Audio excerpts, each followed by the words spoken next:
what is common between Samsung, which is making chips, OLED touchscreens and smartphones, and Apple, which is building iPhones as well as iOS, its software. The common thing is these are their core competencies. Core competencies mean building something first that gives you competitive advantage, that is something you have but your competition doesn't. Second, that benefits your customer so that they will purchase your product over your competitions. Third, it cannot be easily copied by your competition so that you can make money off it over a period of time. Let's understand how to build competitive advantage. Samsung makes two types of chips, one for data storage called as NAND and another known as DRM, which gives device their multitasking speed by holding data needed in short term. Now this mechanism is not present in its competitors. Their OLED screens are better than other screens as the pixels are self-illuminating, which is way better than LED displays. The build quality of Samsung phones gives it a premium look, which is used not only in its flagship phones but also in its mid-range segment. Now this is how Samsung gets its competitive advantage, that is building something that is way better than its competition.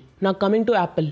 Apple builds its own hardware and software which is equally good if not better than its competition, and that is incredibly hard to achieve excellence in both hardware and software, as not even Samsung is able to achieve it as it relies on Android for its OS. This is how Apple gets its competitive advantage. Now this competitive advantage is profitable only if it benefits the customer. Samsung chips are better in multitasking as well as data storage, and they would be used by many smartphones with 5G support because of its chips. They are the sole manufacturers of OLED screens in the world for smartphones, and these screens are used by companies like Apple in their phones. Samsung's Galaxy Note series are the one-of-a-kind phones that allows customer to use pens or stylus on their phones, while other companies provide this feature only in tablet. Now that is unique and valuable to customers, be it end user of smartphone or other smartphone manufacturing companies with Samsung's chips and screens. Unlike Apple, Samsung has not focused just on consumer market, that is end user like you and me, but also on other companies by becoming their suppliers, so that even if people buy their competitor's phone, they get benefited. Apple's integration of hardware and software as they manufacture both improves their product's performance as it allows seamless integration of both. Hence, Apple products like MacBook, iPhones are highly reliable and super fast, and that is valuable and important for their consumers. Now that we have found our core competencies and that is important for our consumers, how can we make sure that we earn profits from our newly found competencies for a long time? The answer is by making these competencies difficult to imitate. Samsung is the sole company that makes OLED screens for smartphones. Why is that? Not because it is expensive to make OLED screens, but because it is difficult, as Samsung has put in a lot of research which a lot of other companies are unable to do. But Apple, its customer, has been funding LG for developing OLED screens. Now, does that mean that Samsung will lose its competitive advantage? If so, then how can it make sure to quickly develop new competency before it loses the previous one? Let's take another example. There was a time when Nokia was a huge phone manufacturing company, but it soon lost its competitive advantage when smartphones were developed, and Nokia was slow to make this transition. So the real question is, are there any warning signs? And if yes, then where to look for them? How can we ensure that we are always winning? The solution is peripheral vision.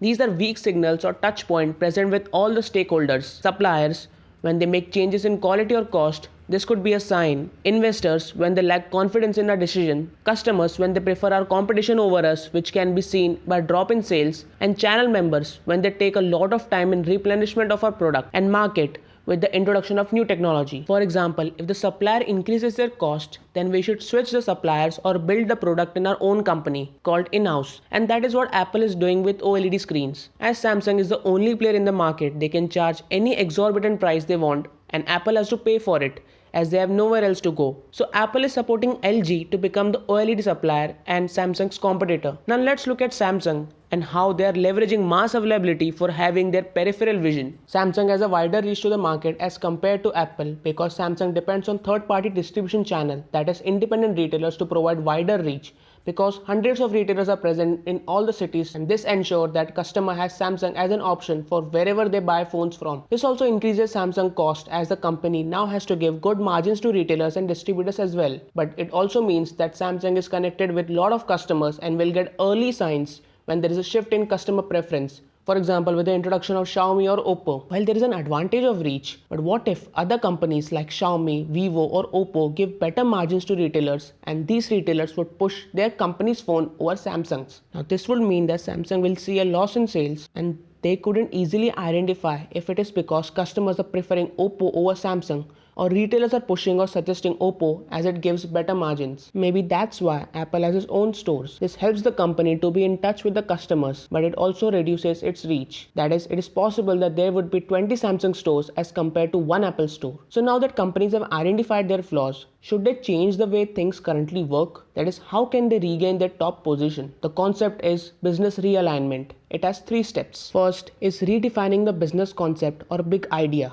That is, why of the business. Second, reshaping the business scope, sometimes geographically, or where of the business. And third, repositioning the company's brand identity or how the customer should perceive our business. For example, Fog, a deodorant brand at the time of its launch, positioned itself or how it wanted customers to look at its brand was as a liquid deo that was better than the gas spray deo present currently in the market. This was its core competency, and the brand quickly became a hit. Looking at the sales of the brand, other companies also started making liquid deodorant. This meant that Fog has to change its positioning to regain its number 1 deo position. Therefore, it quickly started promoting its deo as long-lasting spray with its slogan, क्या चल रहा है, fog चल रहा है. The idea is that you have to constantly look for weak signals as opportunities than threats. Let's look at another example. Panasonic recently celebrated its 100th anniversary in 2018. It faced unprecedented difficulties, notably a massive loss of roughly $19 billion over 2011 and 2012. For years, its ideas for life positioning has led innovation and generating successful products like its rugged Toughbook notebook computers. But soon, its television sets and other home electronics saw a dip in sales as customers began to treat flat screen LCD television as commodity than a luxury. So the brands of televisions didn't matter anymore. Further, a strong yen and high manufacturing cost in Japan made it difficult for Panasonic to compete on price. Anti-Japanese statement proved a stumbling block in China. And finally, the acquisition of Sino in 2009, designed to help companies sell more green energy products, was also disappointing. So in fall of 2012, a major restructuring by new president Kazuhiro Sago took place, which